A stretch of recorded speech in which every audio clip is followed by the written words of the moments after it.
Hola, pues de nuevo, en continuidad al capítulo anterior, en el que platicamos una historia concreta de la vida real, vamos a platicar otra historia de la vida real, pero de un personaje famoso. Hemos elegido al tal Woody Allen, que es de lo peor, y bueno, como vimos en la carta, las personalidades que son admiradas en su círculo social, familiar y profesional sienten que lo que hacen o dejen de hacer no tendrá repercusiones porque son famosos o excepcionalmente geniales, ¿no? ¿Qué tal? ¿Qué tal? Woody Allen es un espléndido guionista, director y saxofonista, pero ha protagonizado grandes escándalos cuando engañó a su esposa, a Mia Farrow.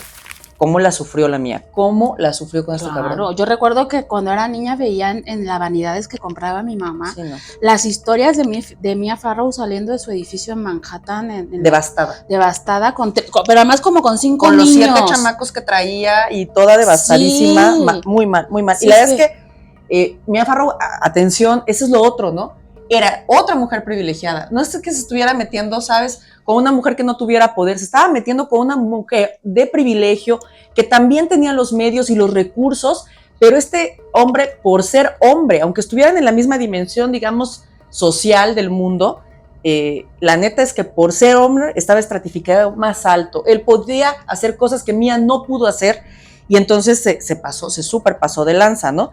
Muchas personas justifican la relación de Allen con su hija adoptiva. ¿Se acuerdan que se casó con, bueno, primero tuvo relaciones extramaritales y luego se casa con la niña que adoptan en Corea. Bueno, la adopta ella y cuando se casan con Mia, ella la ropa, ¿no? Sí, sí, sí. Y bueno, lo justifican basándose en que es una bella historia de amor, que se trata de que Woody Allen es muy buen artista y todo se le perdona, pero Mia Farrow se sentía muy insegura, como dice Elena, porque de verdad que imagínate, pues es que no puedo ni imaginarme el drama. Que te cambien por una jovencita. Para empezar. Que además era tu hija adoptiva. Por supuesto. Y que además tú venías de 2 matrimonios. Uno además con un hombre mayor que había sido Frank Sinatra. Así es. Y otro cabrón. Y con el siguiente, con el que adopta a todos estos niños. Y además ella se queda con 7 niños. Entonces, claro, será muy Mia Farrow, pero ahora tengo 7 hijos. ¿Quién me va a querer con 7 hijos? Por supuesto. ¿No? Y es la historia de muchas mujeres que es, ay, pero soy esto, claro, me está haciendo el favor porque me... Sí. Y entonces, claro, o sea, era Mia Farrow, era una actriz reconocida, era una actriz que estaba al mismo nivel, pero también era una mujer que sentía estas inseguridades de...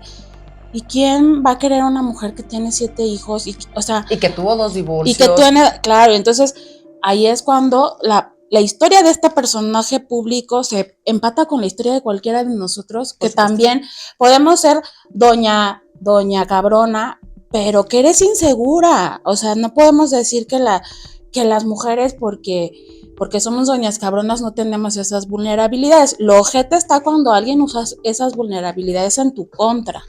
Y es precisamente el tema con Woody Allen y con el personaje del que hablábamos en el tema anterior, en el capítulo anterior, es ese mismo.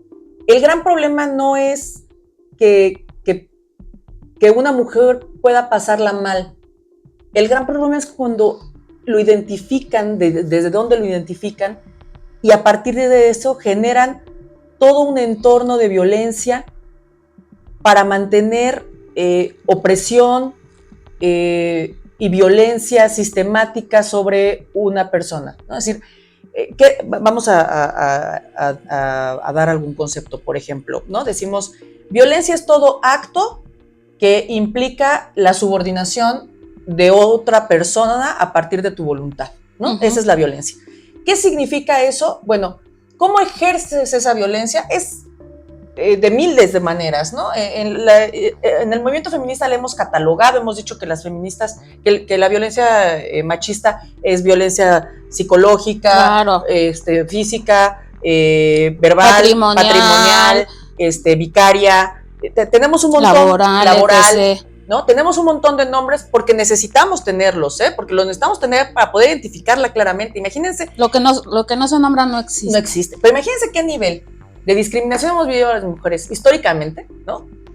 que hoy tenemos que ponerle nombre a la violencia que ejercen contra nosotros para poder verla, porque no la veíamos, éramos totalmente ciegas. Hasta que llegó la luz del feminismo, no pudimos identificarlo, esa es la verdad. Y entonces considerábamos que no estaba mal que el güey nos gritara, que el güey, ¿no? Claro. En otras historias de otros momentos de la vida, ¿no? Yo a veces doy charlas en algunos espacios distintos donde no hay academia, ¿no? Donde estamos a ras de piso, y las chavas de otros estados de la República sobre todo me dicen, es que mi mamá es de su época, ¿no? Entonces ellos son así, entonces mi papá pues sí le gritaba, mi papá le pegaba, mi papá nos pegaba a nosotros, y así se vive, en mi pueblo así es, ¿no? Y no se ve una cosa rara, distinta, ¿no? Y entonces, bueno, uno dice, bueno, es que en los pueblos así es, porque las mujeres y los hombres sin educación y tal. Sí, güey, pero estos son Woody Allen y Mia Farrow. O sea, ese cabrón que estudió, claro, que además estaba involucrado en el movimiento humanista, porque eso es importante. Eso es lo que da más coraje, ¿no? Yo una vez estuve un compañero de vida al que le decía, llevas tantos pinches años estudiando humanismo y eres incapaz de darte cuenta de las violencias que estás ejerciendo. Sí, sí, ¿no? ¿De qué te ha servido tanto estudio? Y ahí es cuando dices, justo a ellos que también son personas que han estado involucrados con el conocimiento y les pasa a ser violentos, y la contraparte es, y a nosotras que también hemos estado involucradas en la teoría, en los espacios feministas, ya sea institucionales o académicos, también nos pasa. Pero claro, cuando te pasa a ti, es, no manches, ¿cómo que es feminista y le están haciendo esto? Pero cuando un hombre que es humanista y es un intelectual lo hace, nadie le dice, oye, alguien que tiene el conocimiento que tiene debería ser más consciente de lo que está haciendo. Para nada se le cuestiona, como se le cuestiona a una mujer que a pesar de tener la reivindicación y participar del movimiento político del tipo que sea, le suceden estas cosas. Entonces, claro, con Woody Allen y con Mia Farrow era así. ¿Y por qué la industria? Porque esa es la otra parte, ¿no? O sea, la industria cinematográfica, cuando surge el escándalo en los 90, le da la espalda a Mia Farrow y claro, es la loca, es la que manipula a sus hijos para que digan lo que ella quiere, es la despechada que le está inventando una historia para que el pobrecito de Woody Allen sufra tanto. Claro, la industria cinematográfica le dio la espalda a Mia Farrow y respaldó totalmente a Woody Allen. ¿Y qué crees? Hasta que llegó el movimiento del Me Too, que cuestionó a Woody Allen y que le dijo, mira, a todo mundo le llega dar cuentas de su propia historia en algún momento, ¿no? Por supuesto. Y el tema es ese, ¿no? El binomio, digamos, de la ideología que mantiene a las mujeres oprimidas es un binomio que se llama machismo y misoginia, ¿no? Van juntos, van siempre de la mano. El machismo es esta idea de exasperación de los atributos masculinos. El hombre es fuerte, es inteligente, es todopoderoso, audaz, valiente. Es valiente, ¿no? Es hombre de carácter. Ese es el machismo. Y la misoginia, al lado, es la mujer es tonta, es débil, es loca, es histérica. Recuerden que histérico es una clasificación que solo nos acomoda a las mujeres porque viene del hister, del útero. Del útero. Y entonces eso, ¿no? O sea, las mujeres per se, ¿sabes? Somos débiles, locas, malas, porque eso funciona. Complicadas, complejas, porque exageradas. Eso le funciona a este binomio para tener un mundo estratificado, continuar con ese mundo estratificado. Y eso fue precisamente lo que la industria cinematográfica le hizo a Mia Farrow en su momento. Claro. La puso en el lugar en el que se pone a las mujeres en esas circunstancias, puso a Woody Allen en el lugar en el que se pone a los hombres en esas circunstancias, y no fue sino hasta, como dices tú, el movimiento del Me Too, que las cosas pudieron cambiar. Hoy por hoy, a mí, por ejemplo, en el capítulo anterior decías que cuando tú fuiste a denunciar, te decías, ¿por qué me tiene que dar pena a mí? ¿No? Uh-huh. Hay un caso paradigmático que a mí me parece súper rescatable, que hablaremos más adelante seguramente, y es el caso de esta mujer francesa, claro. Gisèle Pelicot, a la cual su marido Dominique Pelicot estuvo drogando por años para ser violada por más de 80 hombres, ¿no? Sí. Y cuando le dicen, no, pues tu identidad va a estar segura en los tribunales, tú no te preocupes, no va a haber medios, tu identidad va a estar segura, tú tranquila. Ella dijo, ¿por qué voy a ser yo la que se oculta? Que la vergüenza. Claro, cambie. Que le dé pena a ese cabrón, que la vergüenza cambie de lugar. Exacto. ¿No? O sea, esto es consecuencia de muchos años de historia en la que las cosas han ido cambiando. No todo ha cambiado, pero tenemos cambios, ¿sabes? Sí. Y un poco la intención, sin duda, del movimiento feminista y de este podcast y de este granito de arena que Elena y yo queremos poner es precisamente para allá, ¿no? Exacto. Que la vergüenza cambie de lado. Que nosotros no nos tiene por qué avergonzar decir, sí tuve una relación con una persona violenta. O con un pendejo, fíjate tú. Tuve una relación con una persona violenta. Bueno, como se... Tuve una relación con un pendejazo, ¿no? ¿Por qué me tiene que avergonzar, güey? Pues uno toma, también, todos tomamos malas decisiones. Claro. Y además es como esta idea de ocultar, ¿no? Que en tu historia amorosa tienes historias buenas, historias malas, y unas que te dan mucho más vergüenza que otras, y otras que claro que puedes presumir sin ningún tapujo, pero otras que te guardabas, porque decías, güey, ¿cómo le voy a contar a mis mejores amigas que salí con un pelmazo, ¿no?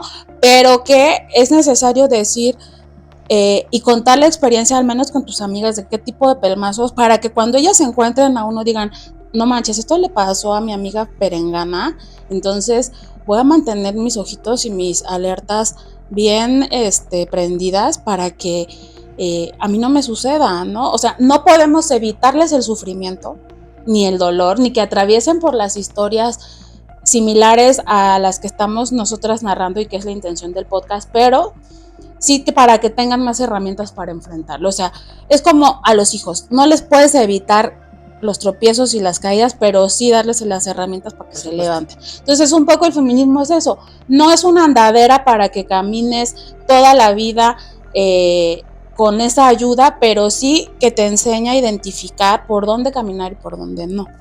Decíamos, cuando Lena y yo tenemos una formación en ciencias sociales, y cuando uno entra a la facultad de ciencias políticas, el mundo cambia, ¿no? O sea, si te pones unos lentes y empiezas a ver la realidad desde otro lugar. El feminismo es lo mismo, decía nuestra abuelita Graciela Hierro, te pones los lentes del género y entonces empiezas a ver todo.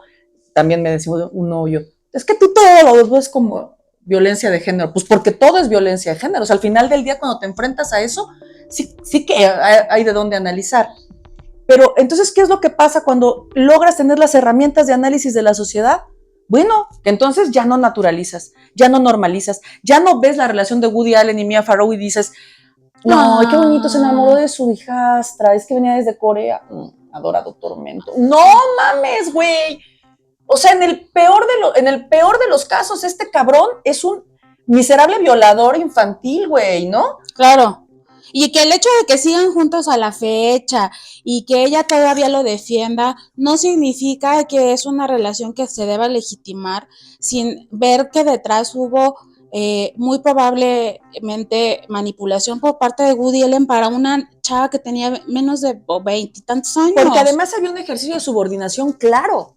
Entonces, esta niña era su hija, él ejercía un poder sobre ella, ¿no? Sí, más allá de la edad, no importa. Era había hijastra. Una personalidad que ejercía una subordinación sobre esta niña, pues, ¿no? Entonces, claro, ¿por qué permanecen por tanto tiempo? Porque ella es una subordinada al poder de él, y entonces el patriarcado está caminando precioso ahí, ¿sabes? Sí. ¿No? O sea, se deslizó como cuchillo en mantequilla. Es la historia contada como debía suceder para un macho acabado, pues, ¿no? Entonces, acabado, no acabado en términos de acabarse, sino acabado en términos de realización, ¿no? Sí.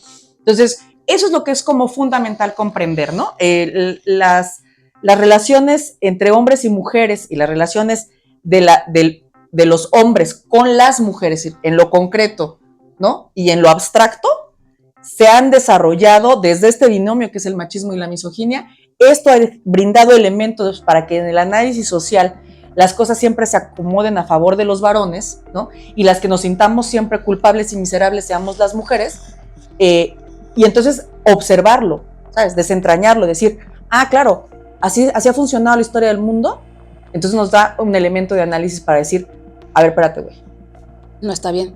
Así ha funcionado siempre, pero espérate tantito, güey. Esta morrita era una morrita subordinada, ¿no? Y lo sigue siendo. Mía, claro, Mía era una mujer subordinada, ¿no? Sí. No solo por él, sino por la industria, por la historia que viene cargando en su mochila de milenios, ¿no? De cómo se construyó la diferenciación entre los sexos en el mundo y cómo se generaron las condiciones de género. Y entonces, pues, ¿qué queda? Aceptarlo, al parecer, ¿no? Entonces, lo que decimos, esta sección se llama Así lo dijo, y tiene que ver con eso, ¿no? Este güey así lo hizo, él actuó de esa misma manera, ¿no? Y lo que nos queda a nosotros es decir, eso no estuvo bien, ¿no? O sea, y tenemos que tener herramientas para el análisis, aquí ya las empezamos a brindar. Sí, y esta sección se trata también de vincular un asunto que sea mediáticamente importante, que sea parte de esta historia de la cultura popular, de las figuras públicas, en donde encontramos elementos que se asemejan a los que vivimos y viven las personas que no somos figuras públicas, pero que veamos que sucede a todos los niveles, a mujeres de todo tipo de clases sociales, a mujeres de todo tipo de escolaridad y formación.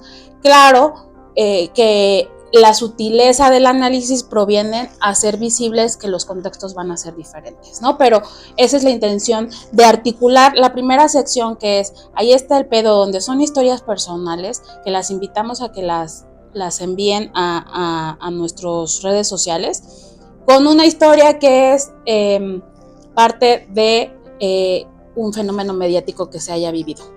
Así es, entonces enviando sus historias, recuerden, si a Mía y a Shakira les pasó, les puede pasar a ustedes, no tengan pena de contárnoslo y aquí vamos a analizarlo con mucho cariño y con mucho feminismo. Les dejamos las redes sociales, aquí van a aparecer en el video y les agradecemos mucho que nos sigan viendo.